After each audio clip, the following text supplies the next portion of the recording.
नमस्कार, प्रणाम। आज हम आप लोगों के सामने एक ऐसी घटना को लेकर आए हैं जिसको सुनने के बाद आपकी रूह तक कांप जाएगी। ये मेरा वादा है। ऐसी भी घटना हो सकती है एक परिवार में, ऐसा सोचा नहीं जा सकता है, लेकिन हुई है। बात है यूपी की। यूपी के मेरठ शहर में आज से 10 साल पहले 2013 की 11 जनवरी का दिन था। सर्दियों का मौसम था। करीब दोपहर 12 बजे समय की बात है। पुलिस थाना में सभी लोग चहल पहल कर रहे थे। थाने में सभी ऑफिसर अपना अपना काम कर रहे थे।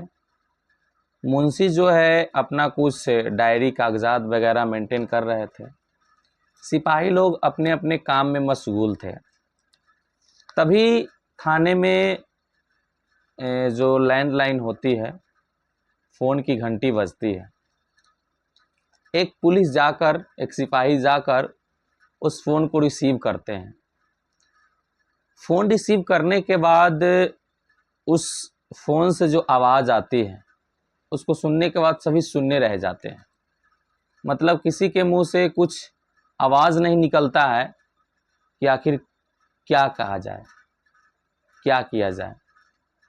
उधर से कुछ ऐसी आवाज़ आती है, आवाज़ होती है हॉस्पिटल की एक नर्स की, जिसमें नर्स बताती है कि हमारे हॉस्पिटल में एक लड़की की लाश आई है जो कि बहुत ही संदिग्ध हालत में है, लेकिन अभी तक उसका पोस्टमार्टम नहीं हुआ है। अगर आपको कुछ जानकारी चाहिए तो आप आ सकते हैं। पुलिस फ़ोन तुरंत रखता है और जाकर थाना प्रभारी जो होते हैं उनसे सारी बात बताती है। थाना प्रभारी जब ये बात जानते हैं तो तुरंत ही अपना जो कार है, गाड़ी है, उससे उस हॉस्पिटल में चले जाते हैं। लाश मोर्चरी में रखा रहता है। पुलिस जब वहाँ पहुँचते ही इमरजेंसी वार्ड में डायरेक्ट जाते हैं और पूछते हैं कि लाश कहाँ है। तो डॉक्टर जो है उनको लाश दिखाते हैं। पुलिस कुछ जान नहीं पाता है कि आखिर ये लाश आई तो आई कहाँ से और इसकी मौत हुई तो हुई कैसे। कोई नहीं होता है उसके पास। उसकी माँ होती है और उसकी बहन होती है। तो आइए थोड़ा सा समझ लेते हैं कि ये कहानी में कैरेक्टर कौन कौन सा है। एक पति है जो कि बहुत थोड़ा सा उम्रदराज है, इंजीनियर है पेशे से वो, और एक पत्नी है। उसके दो बेटियां हैं। लेकिन वो जो पति है इंजीनियर जो है वो हमेशा बेटे की चाहत करता है। मतलब बेटियों को थोड़ा भी वो वैल्यू नहीं करता है। जैसे बेटा प्रधान समाज में रहने की किसी को आदत हो जाती है ना, बेटियों को कोई वैल्यू नहीं देता, तो वैसा ही कैटेगरी का कुछ आदमी था वो इंजीनियर। उसी का बेटी का लाश था अस्पताल में। बड़ी बेटी का नाम नेहा होती है, छोटी बेटी का नाम प्रीति होती है, और उस आदमी का नाम भीम सिंह होता है और उसकी पत्नी का नाम शशि वाला होता है। तो भीम सिंह के जो बेटी होती है छोटी वाली, जिसका नाम प्रीति है, उसी का कत्ल हुआ रहता है। और बड़ी वाली जो बेटी है उसका नाम नेहा है, उसकी शादी हो चुकी है। लेकिन शुरू से इसके पिता जो है भीम सिंह बेटियों को लेकर बहुत ही नाराज़गी जताते हैं और अपने आप को कभी भी खुश फील नहीं करते हैं सामने बेटी के होते हुए, क्योंकि उनको तो बेटा चाहिए होगा, शुरू से बेटा चाहिए होता था, लेकिन बेटा तो हुआ नहीं। हुआ कुछ ऐसा कि एक लड़का होता है साकिब नाम का, जिस लड़का का दोस्ती जो है इनके बेटी से होती है, बड़ी वाली से, नेहा से। नेहा की जब शादी हो जाती है तब इनकी छोटी बेटी से उसी लड़का का दोस्ती होता है, प्रीति से। तो ये सब बात देखकर, ये सब घटनाएं देखकर अपने घर में ये आदमी जो होता है परेशान होता है, खिन्न होता है, गुस्सा होता है। साकिब को थोड़ा भी पसंद नहीं करता है ये आदमी भीम सिंह। लेकिन उनके पत्नी और उनके बेटियों का उनके बात नहीं मानने की वजह से ये भीम सिंह उन लोगों के ऊपर बहुत सारे क्या कहते हैं, गुस्सा जताते हैं और नाखुश रहते हैं। लेकिन ये जो है इस प्रॉब्लम से छुटकारा पाना चाहते थे कि ये लड़का हमारे घर में आए ना, और ये सब ड्रामेबाज हो ना, बेटियों से मिलना, पत्नियों से मिलना। आखिर पहले से ये बेटियों से विरोध करते थे, लेकिन एक और पॉइंट इनको मिल जाता है बेटियों का विरोध करने का कि क्या मतलब बेटी आई और एक लड़का आता है और दोस्ती कर लेता है लड़का का, डेली घर में आना जाना इनको अच्छा नहीं लगता है।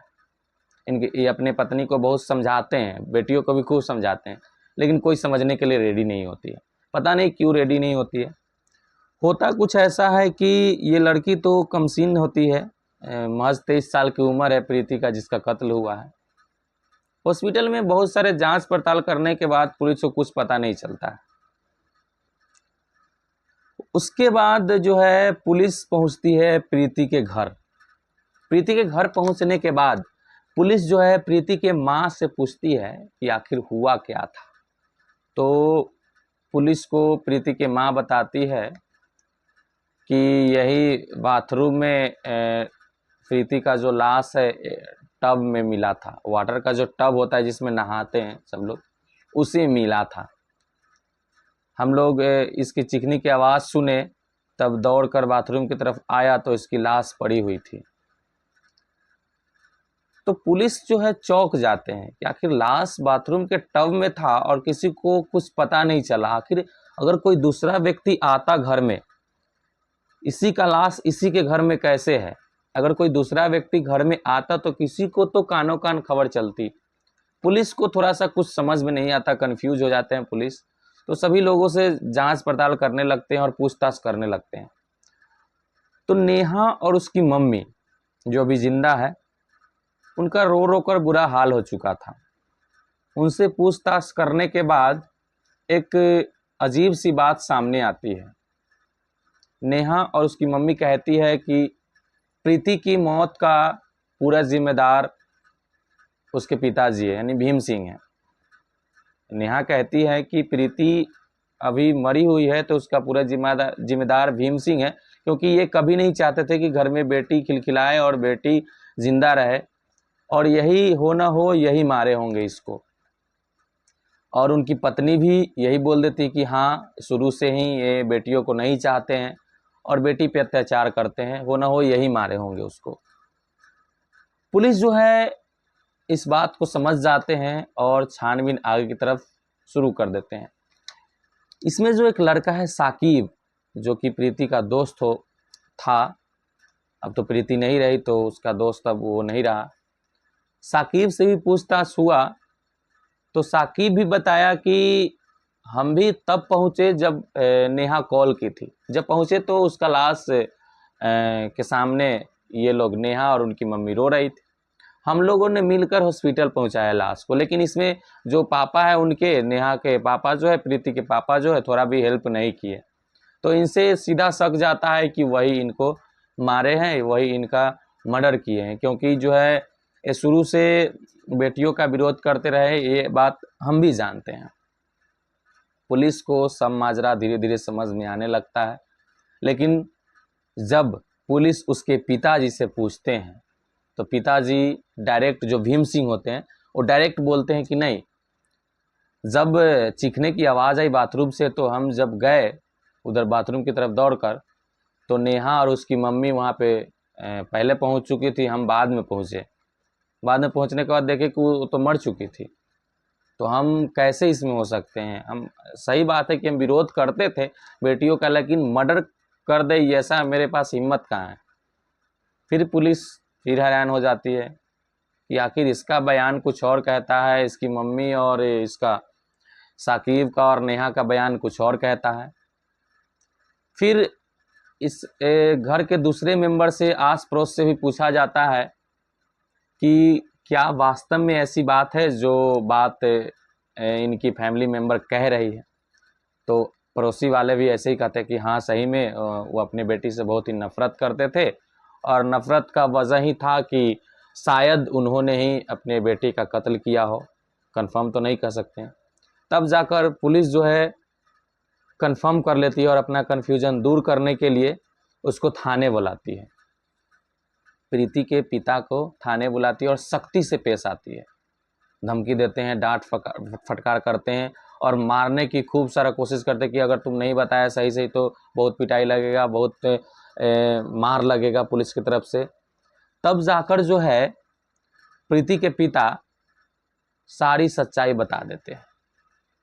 वो बताते हैं कि सही बात है, मर्डर हमने ही किया है, क्योंकि साकिब का घर में आना जाना हमको पसंद नहीं था, बेटियों को घर में रहना हमको पसंद नहीं था, कि एक भी बेटा नहीं था घर में, तो हम ही मारे हैं। तो पुलिस पूछती है कि कैसे मारा इसको, तो पिता बताता है कि हम पहले इसको बेड से टकराए, उसका सर जब बेड से टकराया गया तो वो बेहोश हो गई, उसके बाद इसका गला घोट कर मार दिया, उसके बाद ले जाकर बाथरूम में जो नहाने वाला टब होता है उसके अंदर डाल दिया। कितनी निर्दयतापूर्ण ये घटना है। उसके पिता थोड़ा भी नहीं सोचे कि इसको जन्म देने में कितना प्रॉब्लम हुई है। इतनी मतलब सयानी हो गई, 23 साल की एज में हो गई, फिर इसको मर्डर करना क्या सही था? कितनी निर्दयी एक पिता हो सकते हैं, इतने निर्दयी ये कभी सोचा भी नहीं जा सकता है, सोच भी नहीं सकते ये लोग, लेकिन ऐसे ऐसे लोग हैं हमारे देश में। आप लोग को बता दो कि सारे लोग तो ऐसे नहीं होते हैं, लेकिन जिस तरह के लोगों का इमेजिन नहीं किया जा सकता वैसे लोग भी एग्जिस्ट करते हैं हमारे देश में। तो ये घटना थी मेरठ के शास्त्री नगर की, जिसमें एक हंसती खेलती खिलखिलाती बेटी का हत्या एक पिता ही कर देता है और आखिर में पिता जो है इस कत्ल का जुर्म कबूल भी कर लेता है। ये सुनने के बाद क्या महसूस हो रहा है आप लोग के अंदर, क्या फील हो रहा है? आप लोग ज़रूर कमेंट बॉक्स में अपनी राय दीजिएगा। उस पिता को क्या करना चाहिए? आखिर वैसे पिता हमारे समाज में ही है, वैसे पिता सिर्फ एक नहीं है, कई सारा है। उस पिता को क्या करना चाहिए? कौन सी ऐसी शिक्षा को इन्फ्लुएंस करना चाहिए हमारे समाज में, ताकि ऐसे ऐसे पिता जो है जन्म ना ले और अपनी बेटियों को जन्म ना दे? अपनी अपनी राय आप लोग कमेंट बॉक्स में दे सकते हैं। मिलते हैं इसी तरह कुछ इंटरेस्टिंग और हॉरर कुछ टाइप का, मतलब भयावह, ऐसे तो बहुत सारी केसेस पेंडिंग हैं हमारे देश में, उनमें से कुछ केस को स्टडी करते हैं नेक्स्ट वीडियो में और आप लोग के साथ साझा करते हैं। धन्यवाद, नमस्कार।